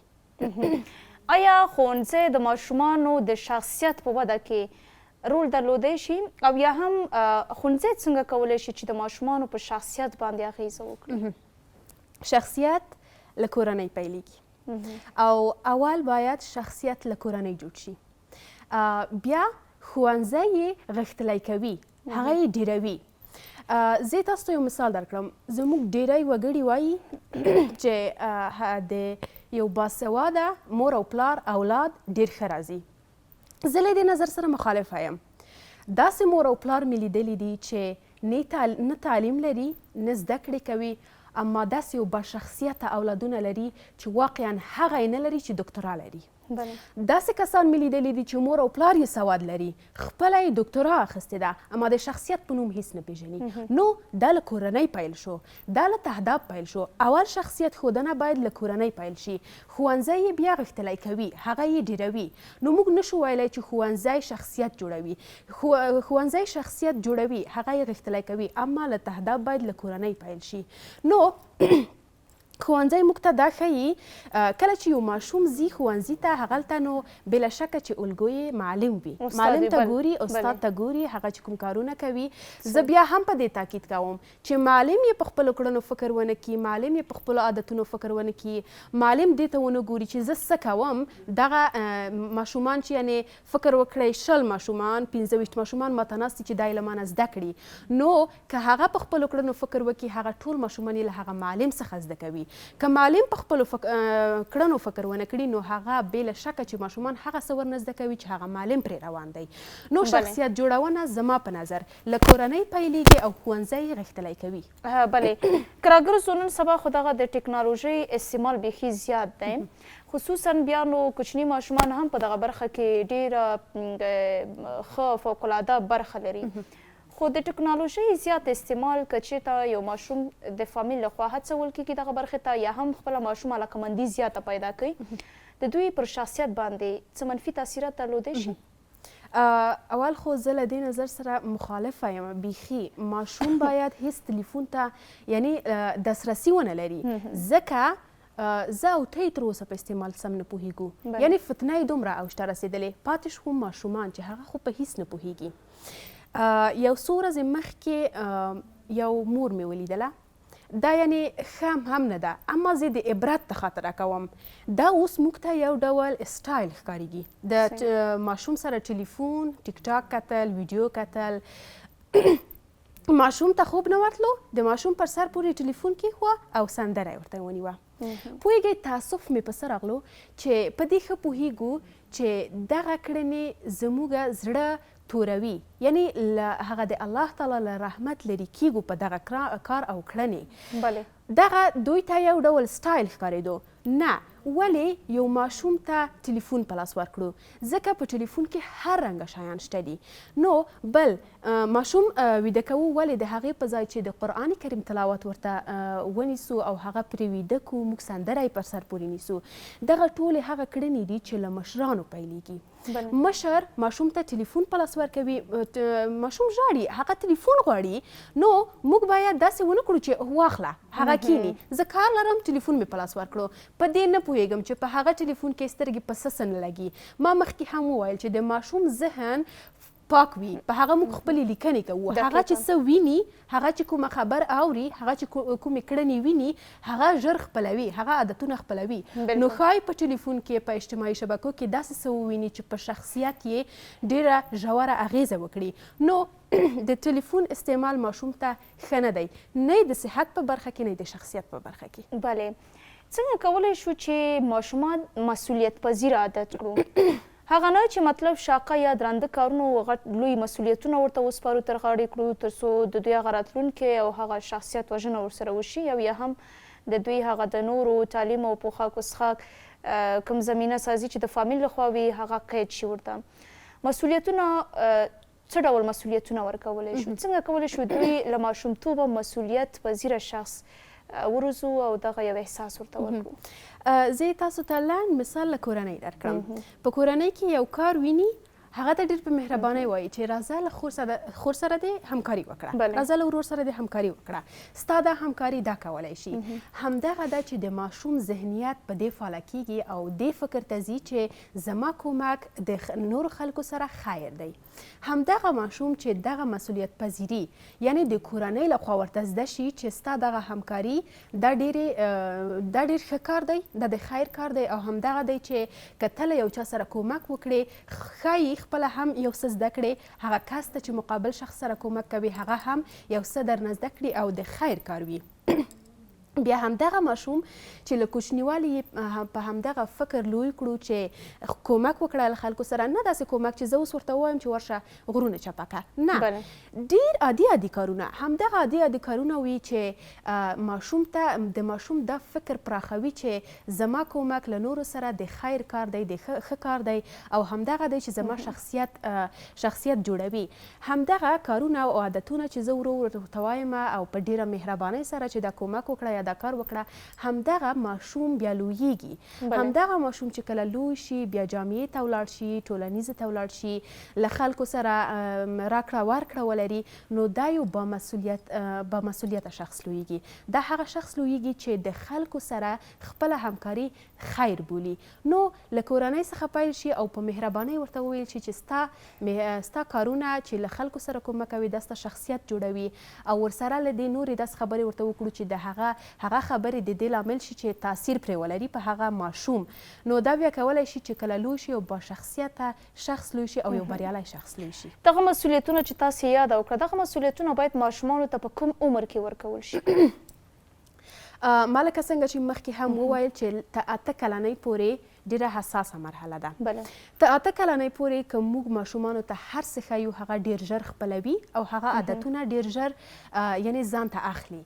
بعد له 8 کلنۍ کیږي او دا تر 18 کلنۍ پورې دوام لري. تر 18 کلنۍ پورې موږ باید دوی ته وښیو چې دا کار سم دی، دا کار غلط دی، دا کار وکړه او دا کار مه کړه. اما بعد له 18 کلنۍ که کورنۍ د کورنۍ غړي والدین له دغه شخص سره کومک ونه کړي، له دغه شخص ته ونه ښیي چې ته د شخصیت جوړ کړه یا ته مسؤلیت پذیره اوسه، ته د خپلو درسونو کې کوشش وکړه، یا د دې هیله ورته ورکړو چې ستا دغه زحمت، ستا دغه کوشش چې ته پرې روان یې دا ستا آینده جوړوي. نو دغه بیا تر 18 کلنۍ پورې ډېر په ښه شکل مخته ځي. بعد له 18 کلنۍ لکه څنګه مې چې اوله مرحله کې وویل چې ته 8 کلنۍ پورې بیا زحمت غواړي، خو که ته 18 کلنۍ ور اخواته شوله دا بیا بیخي ډېر زحمت غواړي او بیا دا ښایي ډېرو کسانو ته ناممکنه هم شي، ځکه هغه د بلوغیت سن ته رسیږي او هغه بیا په دې پوهیږي چې کوم څه سم دي کوم څه غلط دي، خو ډېر په هغو لار روانیږي چې مخکې لیدلي دي. نو دغه بیا دوی ته د مشکل کار دی. بلې، هغه کورنۍ چې د ماشومانو په روزنه کې او یا هم د شخصیت جوړونې په برخه کې بېغوري کوي یا سمه توجه ورته نه لري، دغه ماشوم په آینده کې د کومو مشکلاتو سره مخ کیدی شي؟ داسې کورنۍ مې لیدلي دي خپل ماشوم یې یعنی هیڅ راوړی دی دنیا ته اما وایي وي لویږي بې له شکه رب یې هغه الله دی هغه یې لویوي او دا بیا ستا په لاس کې هم نه ده چې ته یې لوی کړې اما په دې کې باید ونډه واخلي چې څنګه لوی شي دا په ښه شکل هم لویدلی شي او دا په منفي شکل هم لویدلی شي هغه کړنې هر څه اعمال بیا د فامیل یا د مور بیرته د فامیل لپاره هم ډېر په ټکر کې دی او همدغه چې فامیل بېغوري ورسره وکړي فامیل د دې کوشش ونه کړي چې شخصیت یې ورته جوړ کړي بیرته همدې فامیل ته زیان رسوي همدا فامیل همدغه مور او پلار بیرته له دې څخه شکایت کوي او دا د شکایت حق هم نه لري ځکه کوشش یې ورسره ونه کړو زحمت یې ورسره ونه باسلو نو والدین باید ډیر کوشش وکړي او هیڅ وخت دا بېغوري ونه کړي چې ماشوم همداسې پرېږدي ډیری ماشومان دي میندې دي کله چې ولاړ شي نو ماشومان یې په کوڅه کې خوشي کړي وي یا یې په داسې ځای کې خوشي کړي په یو اتاق کې خوشي کړي وي پرېږدئ چې زه یو ساعت ارامه اوسم ګورئ هغه ماشوم چې ستا له سترګو اخواته شي ته نه پوهېږي چې په کوڅه کې له چا سره راکړه ورکړه لري کومې خبرې اوري څنګه خبرې اوري له چا سره ښکته او پورته کېږي نو دلته فکر او ذهن زموږ باید د میندو د پلرونو باید ډېر په ماشومانو وي چې په داسې یو چاپریال کې لوی کړي کوشش یې همیشه داسې وي چې له یو داسې چا سره یې همیشه مخ کړي چې د هغې څخه الهام واخلي نه دا چې داسې یو خبر واوري نه دا چې داسې یو کړنه وویني چې هغه یې مستقیم په شخصیت اغیزه وکړي بلې اغلې وردګ ستاسې پیغام په روسیو کې د هغه فامیلونو لپاره څه دی چې هغوی د خپلو ماشومانو د ښوونې او روزنې او د شخصیت جوړونې په برخه کې فعال دي یا کار کوي کله چې یو څوک اولاد نه لري بیا نو د دې په تمه وي چې اولاد یې پیدا شي نو کله چې اولاد پیدا شو بیا باید په دې فکر اوسي چې دغه اولاد چې ما دنیا ته راوړ دا مسؤلیت لري او هغه مسؤلیت یې په ښه شکل ادا کړي په هغه شکل یې ادا کړي دیني برخو ته یې کوشش وکړي تحصیل ته کوشش وکړي په شخصیت یې کار وکړي زحمت ورسره وباسي او د والدین همدغه زحمت دی چې بیا یې یو با شخصیته او بریالی شخص جامعې ته وړاندې کوي بلې له تاسو ډېره مننه چې په خپرونه کې مرسته حضور درلود بیرته راګرځو موږ سره پاتې شئ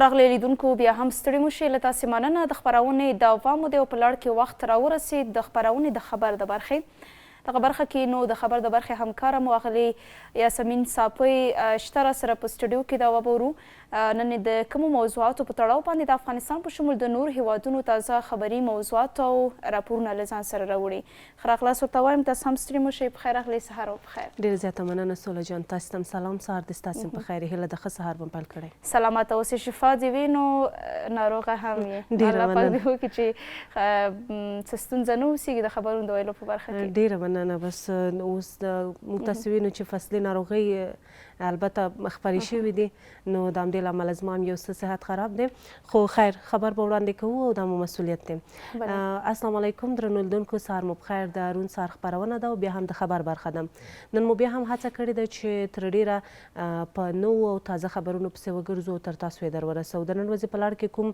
خبرونه چې تر موږ را رسېدلي دي لومړی خبر هم د منظور پښتون خبرې دي چې د ویلي دي پاکستان پوځي رژیم هڅه کوي چې پښتانه لا درکه کړي بل خبر هم د امام ابو حنیفه په نندارتون کې ویل شوي دي چې د میلیونونه ډالرو په ارزښت باندې هوکړې لاسلیک شوي دي او بل خبر هم د کورنیو چارو وزارت د نشه یي توکو پر وړاندې د مبارزې معین خپله دنده پیل کړې ده نور مهم خبرونه او راپورونه هم شته دي خو د پیل خبر یې د پښتین له خبرو څخه کوم منظور پښتین وایي چې د پاکستان پوځي رژیم پښتانه لا درکه کوي د پښتون ژغورنې غورځنګ مشر منظور پښتین د پاکستاني پوځي رژیم ځواکونو لخوا د دغه غورځنګ د مخکښ غړي ګیلمن وزیر د ورور عرفات او د هغه د کاکا د زوی حاضر خان د نیول کېدلو په اړه غبرګون څرګند کړی دی پښتین ویلي دي چې د پاکستان ریاست د پښتنو پر وړاندې دښمنانه چلند ته دوام ورکوي او بېلابېلو نومونه یې وژني او لا درکه کوي هغه همدارنګه د خیبر پښتونخوا د تیرا د نرهاو په سیمه کې پر ملکي وګړو د تېرې ورځې بریدونو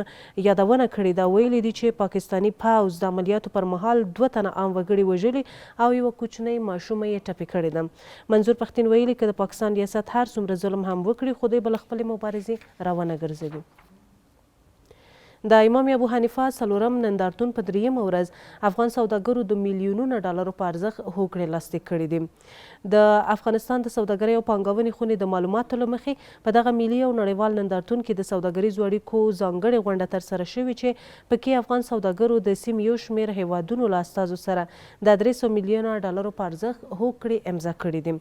سرچینه وایي چې دغه هوکړې د ازبکستان، ایران او هندوستان له سوداګرو سره په بېلابېلو برخو کې لاسلیک شوي دي. بل خبر هم سولې د کورنیو چارو وزارت اړوند دی. کورنیو چارو وزارت د نشهیي توکو پر وړاندې د مبارزې معین نوې دنده پیل کړه. د کورنیو چارو وزارت ویاند عبدالمتین قانع پر خپله ایکس پاڼه لیکلي چې د دې وزارت د نشهیي توکو پر وړاندې د مبارزې نوي معین مولوي عبدالرحمن منیر دندې ته معرفي شوی دی. د کورنیو چارو وزارت لومړي مرستیال مولوي عبدالنبي عمري دغه مراسمو ته د خبرو پر مهال ویلي چې اسلامي امارت بیا واکمنېدو سره د روږدو راټولولو اړونده پراخو سربیره د پر هڅو سربیره د کوکنارو کښتونه صفر ته راښکته کړي دي. په همدې حال کې د نشهیي توکو پر وړاندې د مبارزې نوي معین مولوي عبدالرحمن منیر وایي چې د نشهیي توکو پر وړاندې د مبارزه دیني وجیبه ده او دوی یې پر وړاندې جدي مبارزه کوي. بل خبر هم سولې د افغان او ازبکستاني چارواکو ترمنځ لیده کاته دي او همدارنګه د صادراتو د زیاتوالي په هکله باندې جزئیات ورکړل شوي دي. افغان او ازبکستاني پانګوالو د صادراتو او وارداتو په برخه کې نوې هوکړې لاسلیک کړي دي. د بلخ د صنعت او سوداګرۍ ریاست وایي چې د دې ولایت د سوداګرۍ خونې او ازبکستان د صادراتو د اتحادیې ترمنځ د سوداګرۍ پراختیا هوکړه لیک لاسلیک شوی دی. د یاد ریاست مسؤلین وایي چې د دې هوکړه لیک له مخې به د افغانستان وچې او تازه میوې، سبزۍ او غوښه ازبکستان او منځنۍ اسیا هیوادونو ته صادریږي او له هغې لورې به غلجات افغانستان ته راواردیږي. نو راځو سولې بل خبر ته بیا هم د صنعت او سوداګرۍ وزارت په هکله باندې دی چې تېره ورځ د یاد وزارت وزیر هند ته تللی و او هلته یې د یو شمېر چارواکو سره لیده کاته ترسره کړي وو. حتی ویل شوي دي چې د هند سره هم هوکړې لاسلیک شوي دي. جزئیات د خبر له مخې بیانوم. د صنعت او سوداګرۍ وزیر له هندي چارواکو سره د چابهار بندر له لارې سوداګرۍ پر زیاتوالي خبرې کړي دي. نورالدین عزیزي د حکومتي پلاوي په مشرۍ نوي ډهلي ته رسېدلی او په ګډې سوداګرۍ د بحث ترڅنګ هندي پانګوال په افغانستان کې پانګونې ته هم راوبولي. حکومت په سیمه کې د سوداګرۍ پراخولو هڅې وروسته له هغې زیاتې کړې چې له پاکستان سره یې د سوداګرۍ محدودولو اعلان وکړ.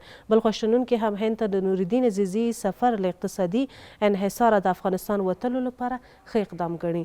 نو لکه څنګه چې مې یاده وکړه سولې نورالدین عزیزي د صنعت او سوداګرۍ وزیر ډهلي ته تللی و او هلته یې د یو شمېر هندي چارواکو سره لیدلي دي. حتی په سوداګریزه او د صنعت په برخه کې یو شمېر هوکړې لاسلیک شوي دي او د بدیلو لارو د هڅو یوه لاره دا هم ده چې دوی د هندي چارواکو سره کتلي دي. حتی ویل شوي دي چې د چابهار له لارې به دوی سوداګریزه راکړه ورکړه کوي. تر دې ورهاخوا د نورو هیوادونو سره د نورو بدیلو لارو په هکله باندې هم خبرې شوي وي. راځو سولې بل خبر ته. پانګوال وایي که حکومت ورته زمینه برابره کړي د پاکستاني توکو اړتیا په کور دننه پوره کولی شي. دوی وایي چې اوس هم ډیری توکي چې پخوا له پاکستان څخه افغانستان ته واردېدل په کور دننه تولیدېږي او پاکستان ته ډېره اړتیا نه لیدل کېږي. حکومت په دې اړه څه نه وایي خو تر دې وړاندې د سوداګرو د ستونزو د حل ژمنې هم کړې وې. د ژمنې د حل ټینګار یې کړی و. سولې یو ټکی که دلته یاد کړو تېره ورځ حتی په یو شمېر ولایتونو په ښکاره بېلګه یې کندهار د حکومتي مسؤلینو له لورې حتی هټیوالو ته 2 میاشتې وخت ورکړل شوی و چې دوی باید د هټیو څخه پاکستاني توکي راټول کړي او دا اقدام هم په دې اساس باندې شوی و کله چې د پاکستان له لورې لارې وتړل شولې افغان سوداګر مالونه په نیمه لار کې ایثار پاتې شول. نو د دوی له لورې دا پرېکړه شوې وه. تازه بیا هم ویل شوي دي چې پاکستاني توکو اړتیا دوی په کور دننه باندې پوره کولی شي خو د سوداګرو او د صنعتکارانو غوښتنه یا وینا دا ده چې اړونده امکانات چې په دې برخه کې پکارېږي هغه دې ورته برابر شي ترڅو ښه بدیل وسي په کور دننه. آریانا افغان هوایي شرکت وایي چې د سوداګریزو توکو په لیږدونه کې د لا زیاتو اسانتیاو د رامنځته کولو لپاره غواړي 3 نورې کارګو الوتکې وپیري. یاد شرکت رئیس وایي چې اوس مهال دوی 6 کارګو الوتکې په واک کې لري چې په هیڅ صورت کافي نه دي او دوی د نوو الوتکو د پیرلو لپاره له ترکیې، چین او متحده عربي اماراتو سره خبرې اترې پیل کړي دي او ژر به دغه الوتکې هم وپیري. چارواکي وایي چې اوس مهال نوي ډهلي ته په اونۍ کې 3 الوتنې کیږي چې ټول ټال 10 ټنه صادراتي او وارداتي توکي لیږد رالېږد ترسره کیږي. دا پریکړه وروسته تر هغې شوې ده چې پاکستان له افغانستان سره سوداګریزې لارې له تېرې یوې میاشتې راهیسې تړلې دي چې له امله یې د ډیورند د فرضي کرښې دواړو غاړو سوداګرو ته زیات زیانونه وراوښتي دي. بلې مننه. ډېره مننه. تاسو نه مو لیدونکو سلامات اوسئ. لیدونکو له تاسې هم مننه کوم چې راسره یاستئ. د خپرونې د خبر برخه مو په همدې ځای پای ته رسېږي. فعلا نو لنډه دمه لرو، خو له دمې وروسته چې راګرځو د خپرونې وروستۍ برخه لا هم شته. له موږ سره اوسئ.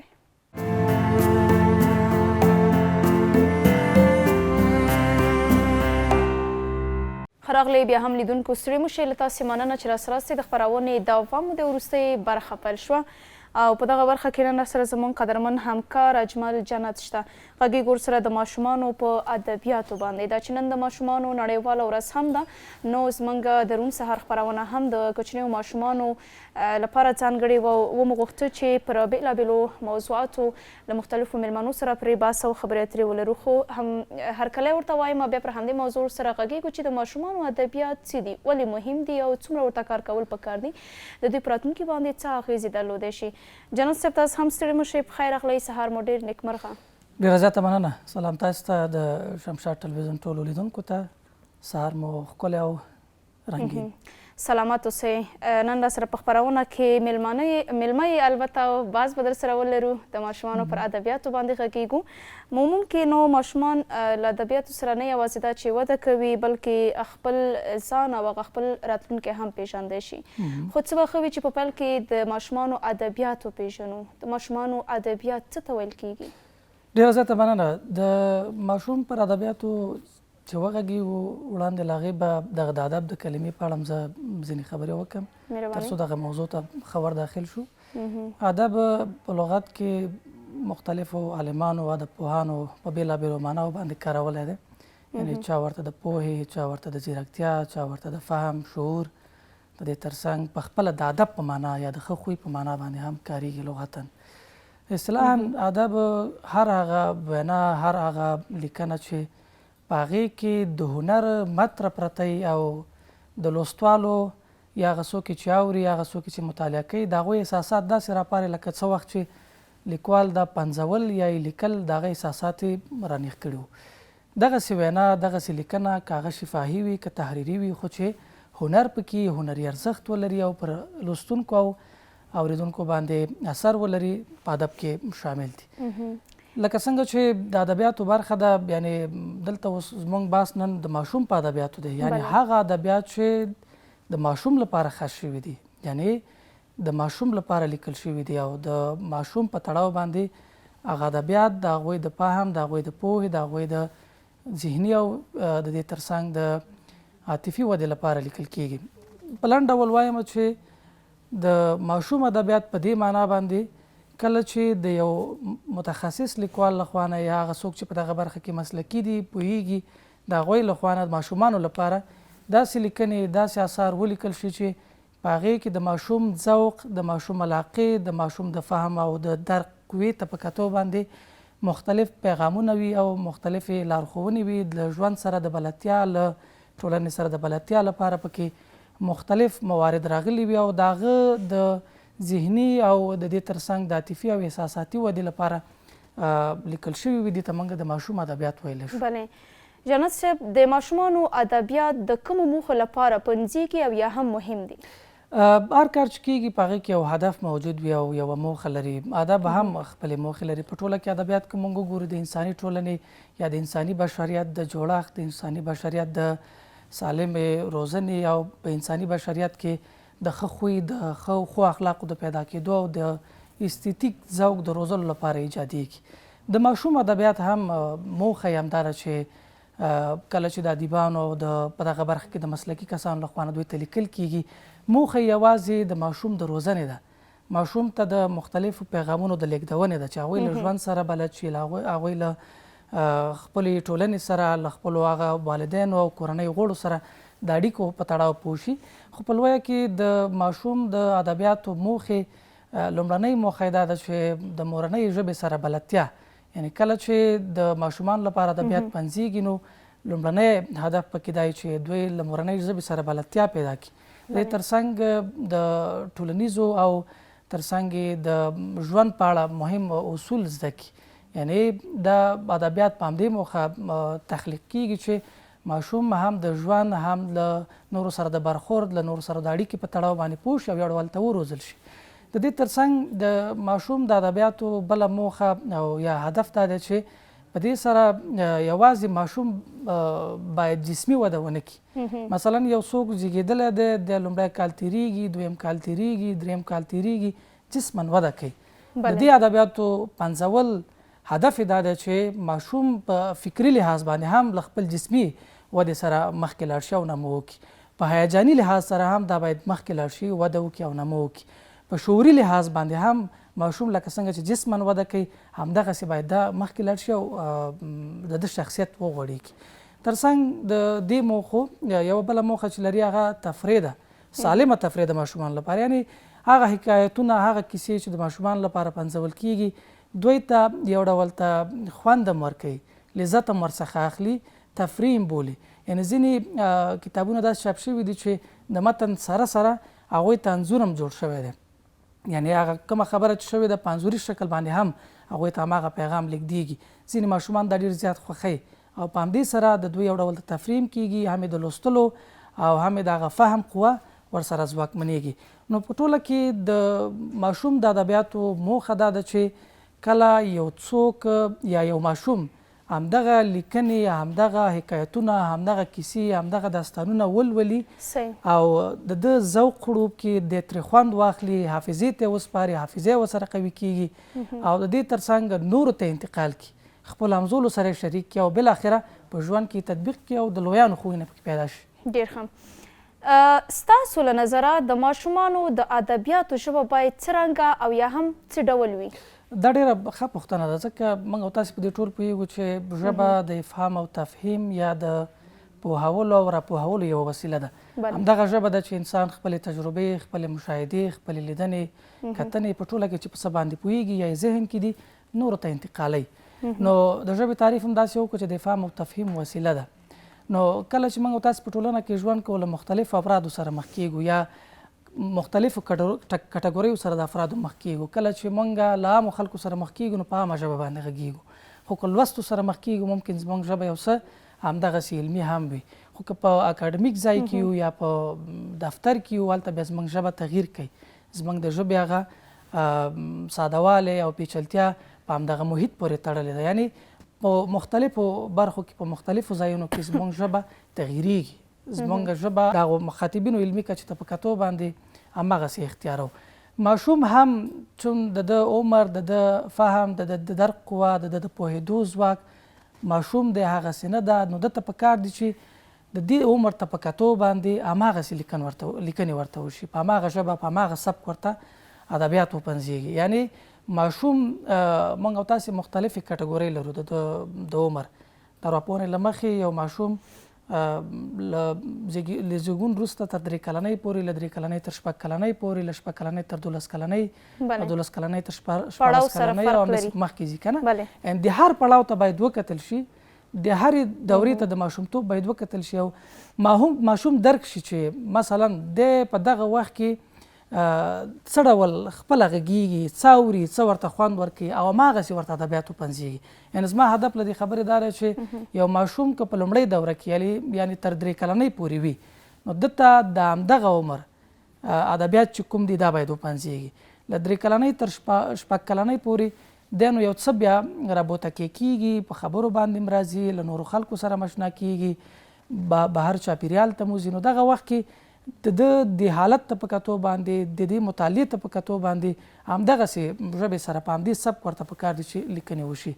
بله مهمه خبره دا ده چې د ماشوم هغه د اوسېدو ځای یا په کوم ګردود چې دی خبرې کوي، په کومه لهجه باندې چې دی په کور کې اوسېږي، په خپله ټولنه کې، هغې ته هم باید پام وشي ترڅو هغه مسایل چې دته لیکل شوي دي او دی لولي نو دی پرې پوه شي. خو دا ټکې په یوازې لومړۍ او دویمه دوره کې د ماشومتوب باید پلی شي. وروسته بیا ماشوم باید په معیاري ډول باندې، په هغه ډول باندې چې موږ په لیکنیزه ډول یو څه خپرو، یو څه لیکو، په هماغې باید ورته لیکل شي ترڅو له معیاري ژبې سره بلد شي. خو ولې په لومړۍ او دویمه دوره کې تر ډېره بیا نو د دغې برخې متخصصین ټینګار دا کوي چې ماشوم ته په هماغه لهجه باندې کوم چې دی روزمره په ژوند کې د خبرو او اترو لپاره کاروي په هماغه باید ورته لیکلو شي. نو په ټوله کې د ماشوم د ادبیاتو ژبه باید ډیره سلیسه، ډیره روانه، ډیره ساده، له پیچلو کلمو، له پیچلو ترکیبونو خالي وي او د ده د فهم، د ده د پوهېدو قوې او د ده د اورېدلو او لوستلو او د پوهېدو لپاره باید په ټوله معنا باندې جوړوي. بله جنت صاحب، د پښتو ادبیاتو کې یا د ماشومانو په ادبیاتو کې یا په ټوله کې د ماشومانو لپاره په ذهن کې مو داسې کوم شعر یا بیت شته چې وړاندې کړئ؟ ډېره مننه. په ادبیاتو کې زه به لږ زره د شالید ته ورشم، په دې تاریخچه باندې به م وغږېږم، بیا کوم بیت نیم و هغه به م ووایم. په لرغونې دوره کې موږ د پښتو ادب د ماشوم د ادبیاتو لپاره له بده مرغه هېڅ داسې څرک نه لرو چې په هغې کې د ماشوم د ادبیاتو یادونه شوې. په منځنۍ دوره کې یا کلاسیکه دوره کې بیا نو له خوشحال بابا مخکې ملا الف و چې د ماشوم په اړه یې صرف یو بیت یا ځینې بیتونه لیکلي وو. لومړنی بیت یې داسې و چې راشه راشه فرزنده تا ته وایي ارجمنده، که نه؟ یعنې د ماشوم ادبیات نه دي، خو د ماشوم په اړه یو څه دي سړی دا ویلی شي چې یعنې دغلته هم د ماشومانو لپاره یو څه پنځېدلي دي. له هغې راوروسته خوشحال خټک بیا دغه برخه یو څه ډېره غني کړه. د ماشوم لپاره یې په خپلو نثري او نظمي لیکنو کې ډېر مسایل راونغاړل. دستارنامه کې چې 20 هنرونه او 20 خصلتونه خوشحال خټک بیان کړي دي او په دې کې 12م هنر بیا صرف د اولاد یا د ماشوم د تربیه او روزنې لپاره دی. د دې ترڅنګ خوشحال خټک په مختلفو برخو کې په نظمونو کې د ماشومانو په اړه خبرې کړي، د هغوی د تربیې د روزنې په اړه. یو ځای کې وایي چې فهم په علم په عمل بویه، یعنې دغسې بیتونه چې خوشحال خټک په مختلفو ځایونو کې د اولاد او د ماشوم د روزنې او د تربیې لپاره راوړي دي. خو په کل کې موږ دې ته د ماشوم ادبیات نشو ویلی، ځکه د ماشوم ادبیاتو هدف دا دی چې د ماشومانو لپاره لیکل کیږي. صحیح ده؟ یعنې هدف پکې دا دی چې د ماشوم د فهم قوه، د هغه د درک قوه، دا جذب کړي او بالاخره هغه هضم کړي او بیرته په ژوند کې تطبیق کړي. خو دا د ماشوم په اړه صرف یادونې دي. په شعوري ډول باندې په افغانستان کې یا په پښتو ادبیاتو کې چې کار شوی د ماشوم د ادبیاتو لپاره د محمود طرزي لخوا نه په سراج الاخبار کې د هغې په اډانه کې د سراج الاطفال په نوم باندې ځانګړی ځای ورکړ او هلته نو ماشومانو لپاره پکې مختلف موارد ذکر کېده او د ماشوم د ادبیاتو لپاره دغه کار راشروع شو. له هغې راوروسته په پښتو ټولنه کې یا له دې وړاندې په ټول افغان کې هم د ماشومانو لپاره مختلفې لیکنې کېدې، حکایتونه لیکل کېده او د هغوی ادبیاتو ته پاملرنه وشوه. دا کیسه همداسې راپسې شروع شوه او وروستیو کې کیسه هم ډېر کار وشو. خو ولې څومره چې په کار دی، څومره چې لازمه ده زموږ په ټولنه کې لکه د نورو برخو په څېر باندې هغومره کار نه دی شوی. د پښتو شعر خبره دې وکړه، زه به د استاد الفت یوه خبره وکړم. وایي چې ما په ماشومانو کې هغه څه وکتل کوم چې په لویانو کې نشته. دا ډېره لویه خبره ده. یعنې ماشومان ځینې داسې خویونه لري چې لویان یې نه لري. دلته جنګ وکړي، شیبه وروسته بیرته په خلا شي. لوی انسان یا هغه څوک چې عمر یې ډېر دی معمولي خبره باندې بیا ډېر کله خفه وي او غوسه وي، که نه؟ د دې ترڅنګ یو بل بیت به هم زه ووایم، ماشومان که د مشرق که د مغرب دي، د ژړا او د خندا انداز یو دی. نو دې کار چېرته اوسېږي، د ده ژړا، د ده خندا، د ده غوښتنې، د ده احساسات دا یو ډول دی او نه سره بیلیږي. نورو لیکوالو هم په دې اړه ډېر بیتونه ویلي، ډېر موارد شته چې سړی پرې بحث وکړي. زه به یوه خبره وکړم.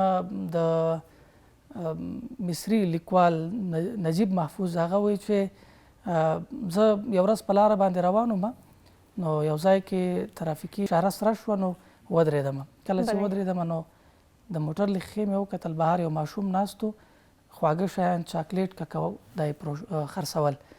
نو وایي سترګې مې له اوښکو ډکې شوې او بیا مې چې کور ته کله ورسېدم په خپله کتابچه کې مې ولیکل چې چاکلیټ او خواږه شیان د ماشوم هیله او ارمان و چې دا باید واخلي ورته کورنۍ، که نه، یا والدین. خو دغه ماشوم خپلې هیلې او ارمانونه خرڅول، که نه.